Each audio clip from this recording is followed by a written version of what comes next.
Have you ever had Japanese curry? There are actually many ways to enjoy curry. Today I will introduce all kinds of curry dishes, from authentic Japanese curry to super easy to make snacks. Once you make any of these, you'll want to make them again. I'll also teach you a secret way to make your curry unbelievably delicious, so definitely check it out. First recipe is authentic Japanese curry. This style of curry using curry roux is most popular in Japan. Some of you may already know this, but don't miss out on these tips to make your Japanese curry experience even better. First, slice the onion thinly. By adding more onions and simmering them longer, the curry tastes so much better.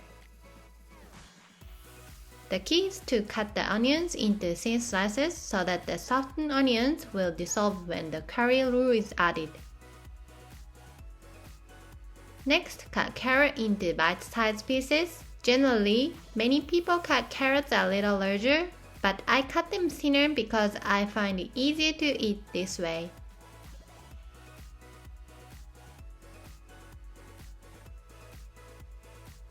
Next, cook onion first.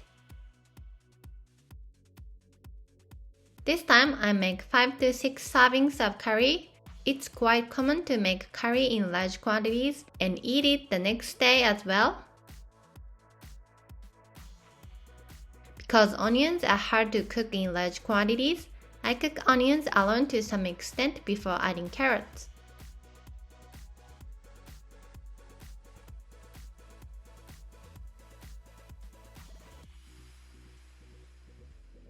When onions are softened, add carrots. Cook for a while.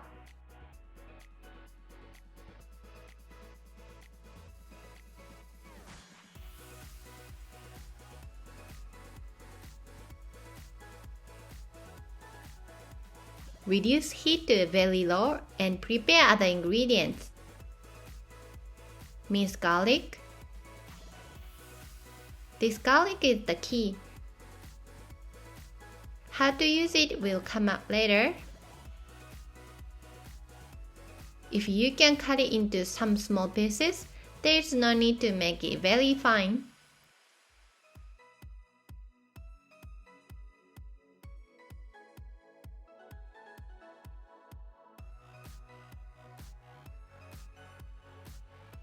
Onions and carrots should be mixed regularly.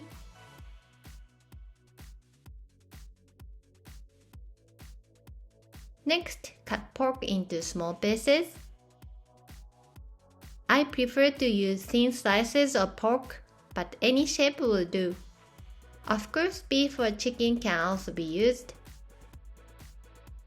Next, move the vegetable to the edge of the pot to make room for the meat.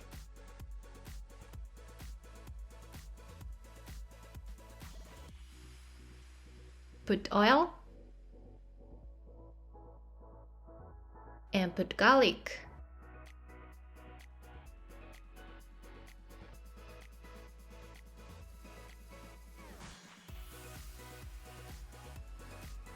Stir fry the pork with the garlic.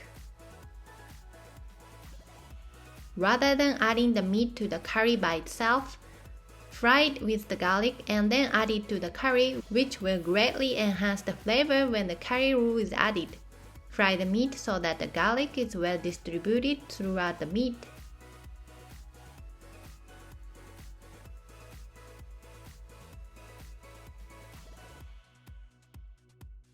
When meat is cooked, add water.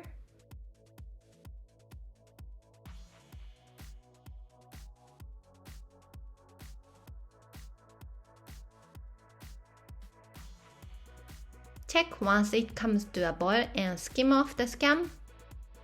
Since there is little this time, I will skip it.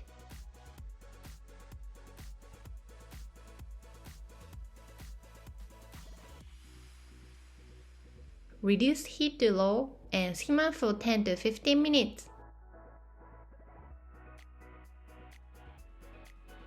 Cut the sausage while it cooks. I know many people don't put sausage if they put meat in, but I definitely put this in every time. The delicious broth from the sausage seeps into the soup, giving it a deeper flavor. Next, cut potatoes into small pieces.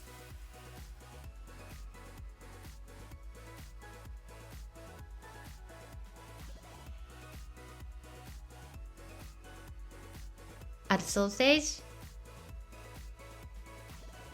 and potatoes.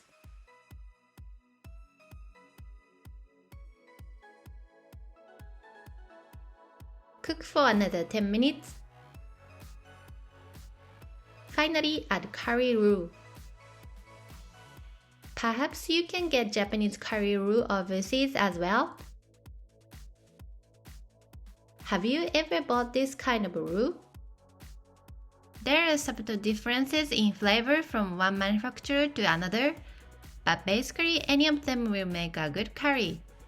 I always buy this brand. Hot version of jarro curry. In English, it's written like this. The owner of a famous curry shop on TV once recommended this as the best way to make a curry at home, so this is what I use. It has a great balance of spices and a punchy taste, and my husband and I both really liked it. If you like spicy food, you will absolutely love it.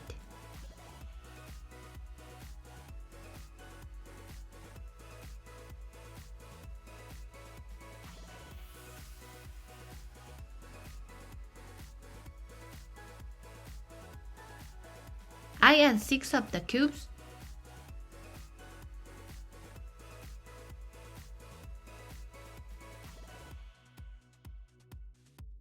Make sure it's well melted because it's the worst feeling when you eat it and there are clumps of roux.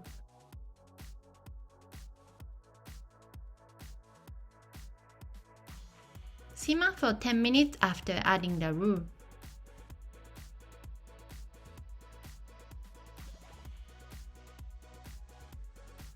After 5 minutes, stir a little to make sure it does not burn.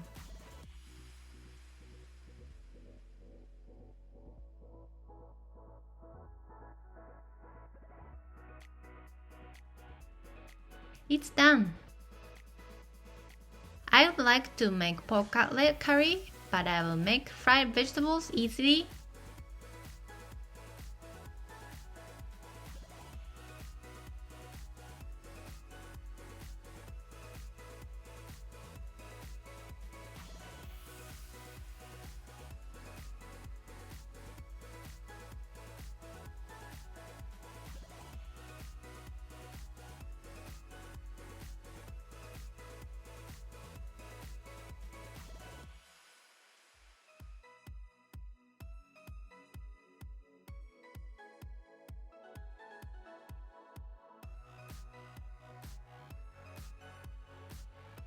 It turned out very beautiful, didn't it?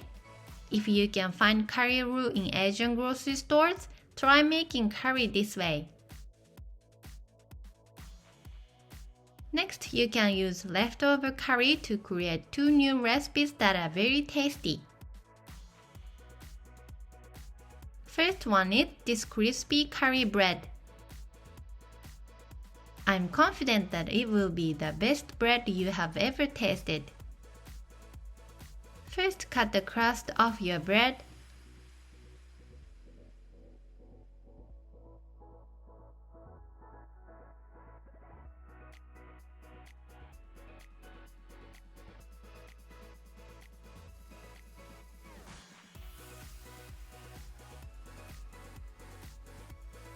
Mince the bread crust.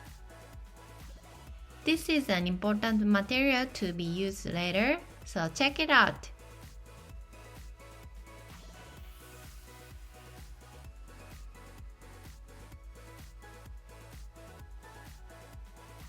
Next, prepare beaten egg. Use whisk to mix yolks and whites completely.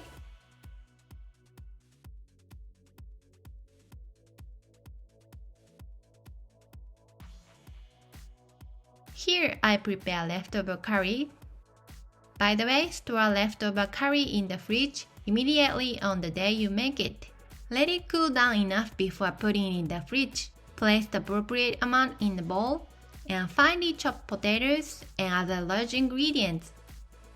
Sausage is thin and can be left as is. Now add the cut bread crust to the curry and mix well. This way the curry will clump together and be easier to wrap in bread. My curry is already so thick, so I don't need that much bread crust. But if your curry is too watery, you can add more bread crust. Next, use chopsticks or a rolling pin to roll out the bread in a thin layer.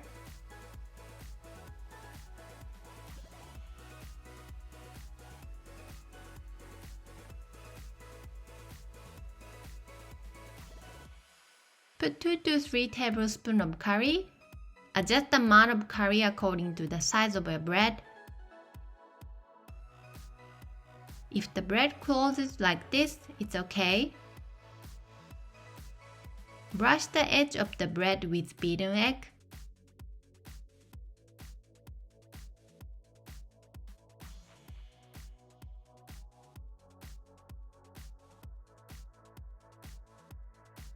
And fold in half. Stick the edges of the bread together by pressing with your fingers. Use a fork to press the edges of the bread together.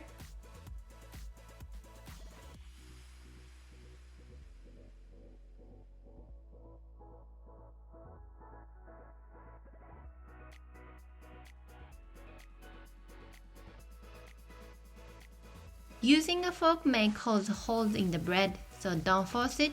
In that case, use an additional egg and your hand to close it up.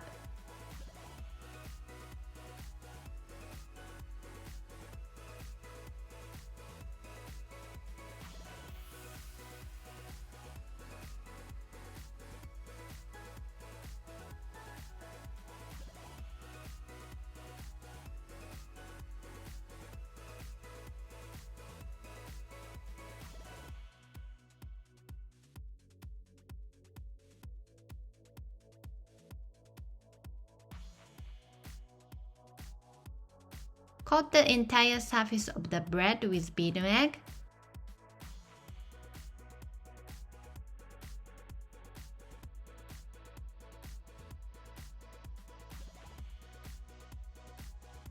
Then coat them with panko.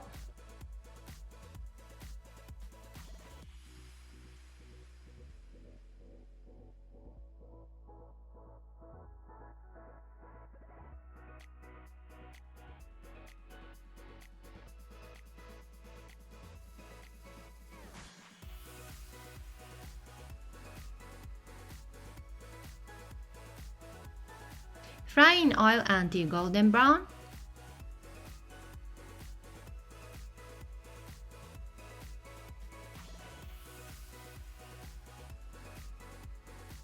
You should fry them over medium heat for about 2 minutes on each side.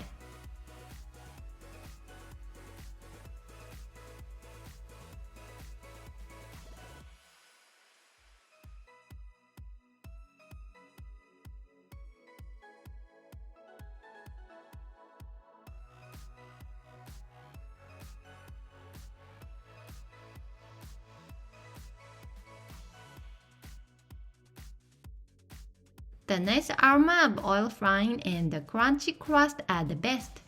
These deep-fried curry buns are very popular in Japanese bakeries. You can easily reproduce it at home, so please give it a try. Here is another recipe using leftover curry. It's curry udon. This is super quick recipe. First, let's make udon soup. Pour water in the pot.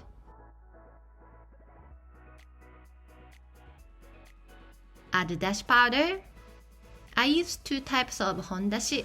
One is bonito flavor and another is comb flavor. You can use any kind of dashi powder. One kind is of course fine. Then add soy sauce.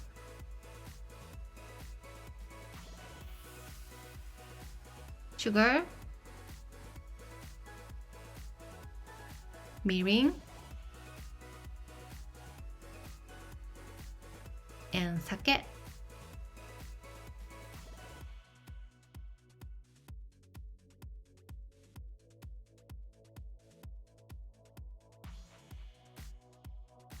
Now all that is left is to bring this to a boil.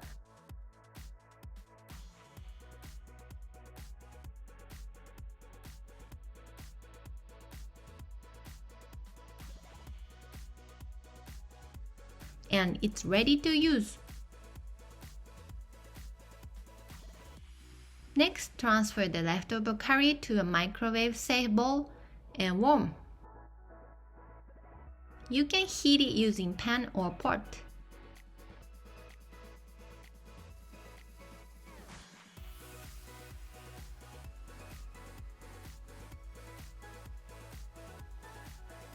Boil udon noodles in boiling water for about 2 minutes. Follow the directions on your udon package.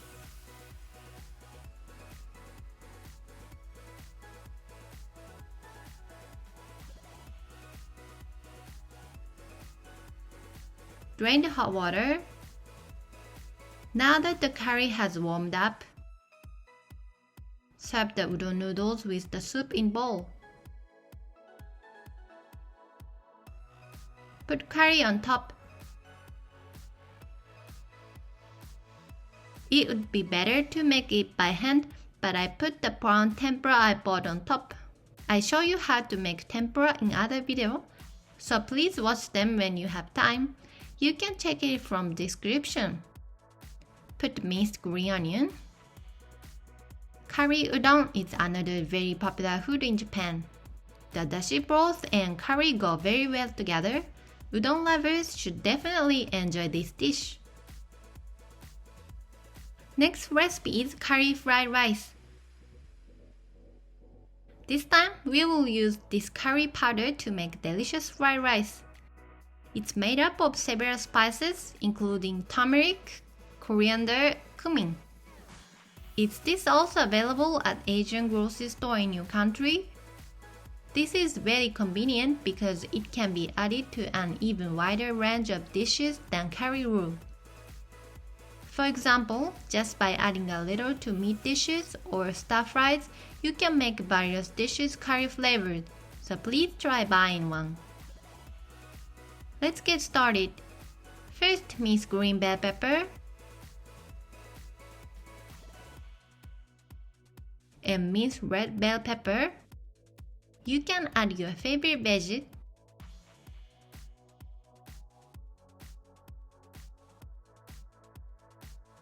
Mince onion as well.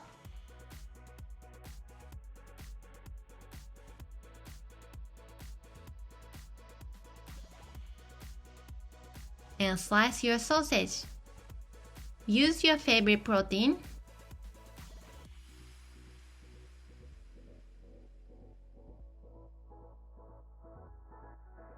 Next, prepare egg. I make 2 servings today, so crack 2 eggs.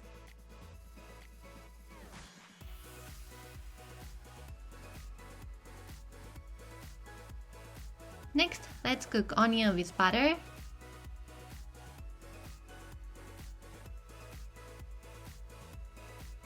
Cook onions in advance as they take time to soften.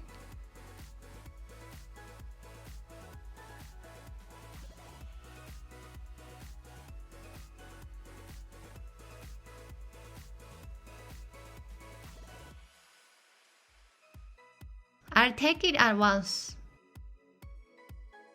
Now let's make fried rice. Put a little oil.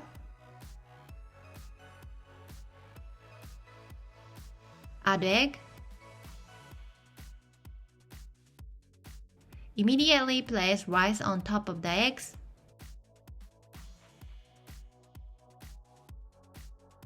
Cook the rice in the image of wrapping in the egg.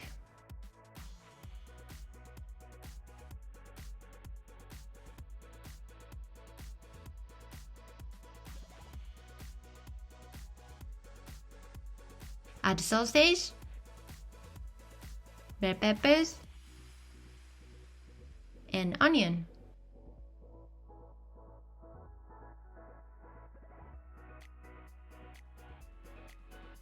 Add curry powder, stock powder. This is called consomme. Any stock powder is fine. I also add dash powder. You can use only one kind of stock powder. Add sugar,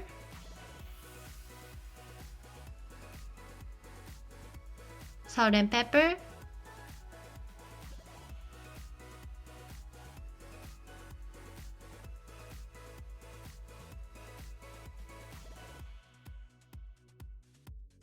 and MSG. This is called haimi. I introduced it in the video of fried rice.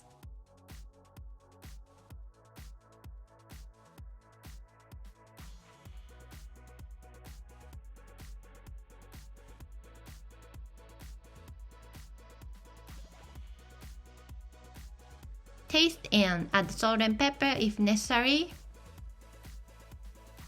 This fried rice made with the curry powder is so addictive that you can't stop eating it. If you've been experimenting with fried rice and are looking for new flavors, give it a try. Next up is another curry powder dish, but of a different type. It's ground meat curry. This is called dry curry in Japan. It's called this because it contains less water than the liquid type authentic Japanese curry introduced in the first section. Let's start by chopping the onions.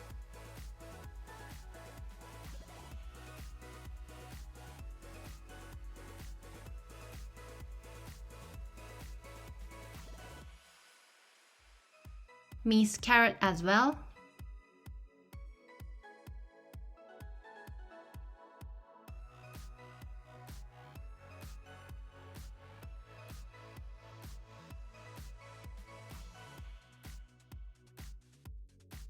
I'm gonna use tomatoes in this recipe. Peel the tomatoes by placing them in boiling water for about 1 minute beforehand.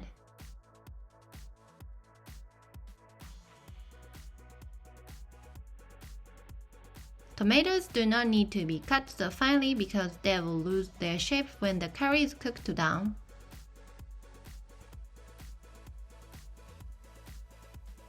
Finally, mince garlic.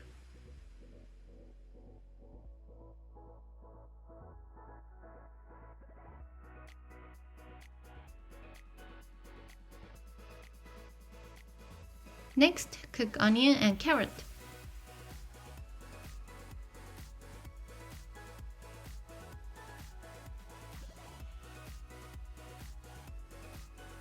Add a little oil.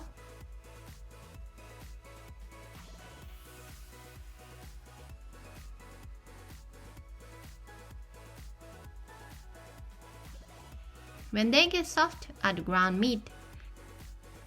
This is pork and beef ground meat. Use your favorite ground meat. Put garlic,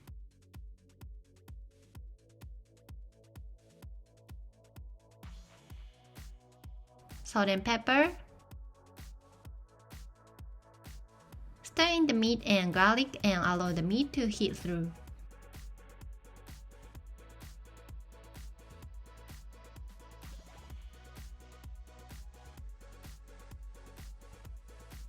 Add tomatoes,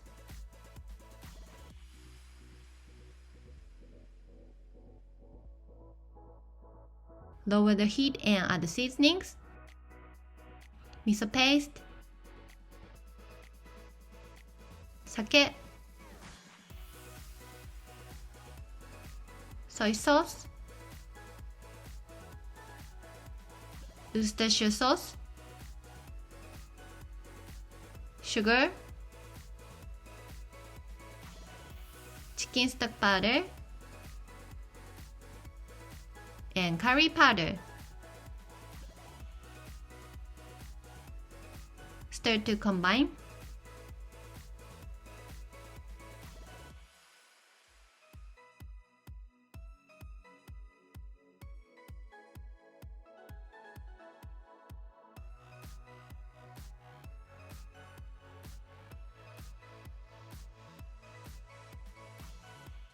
Add a little bay leaf if you need it.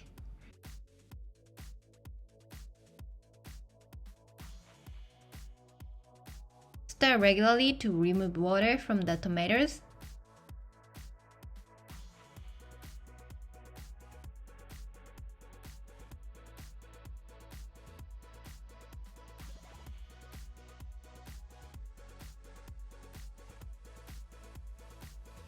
Let's cook a little longer to remove some of the water. I forgot to add salt and pepper, so I put them in here. A little more salt and pepper is recommended. Unlike curry roux, curry powder does not contain salt, so adding salt separately will make it tastier. When the moisture has evaporated to this level, it's very good. Lastly, add butter for richness.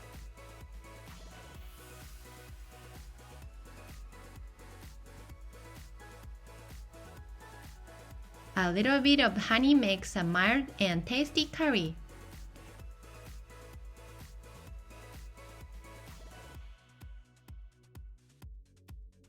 It's done. Plate the rice and top with the curry.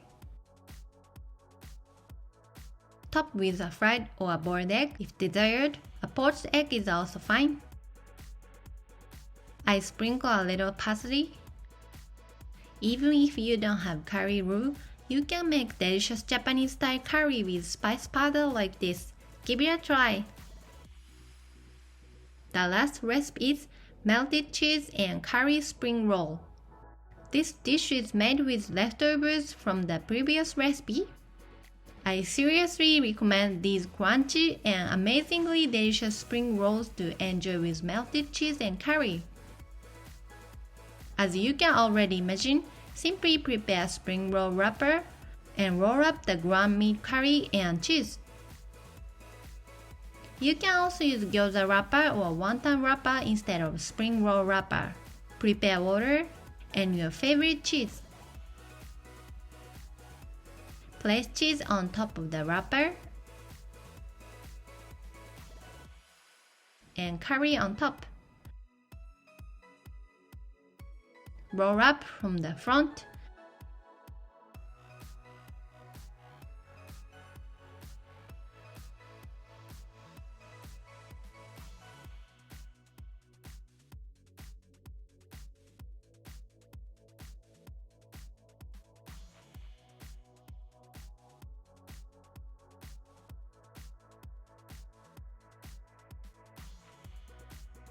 And close with water at the end.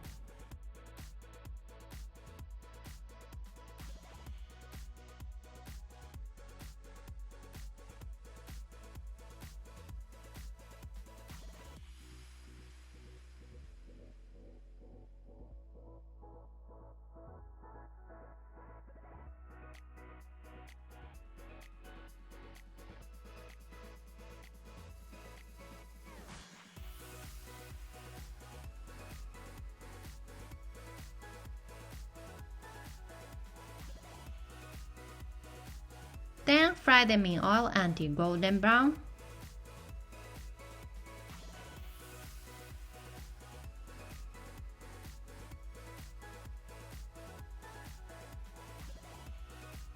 Since the curry is low in water content, it's easy to make because the curry does not come out when fried.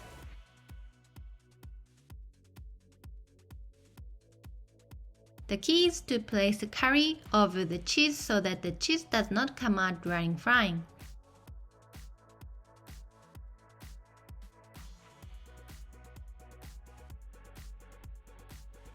Like the second one, curry and oil go great together. The bread is delicious, but the extremely crispy spring roll skin also goes perfectly with the curry flavor.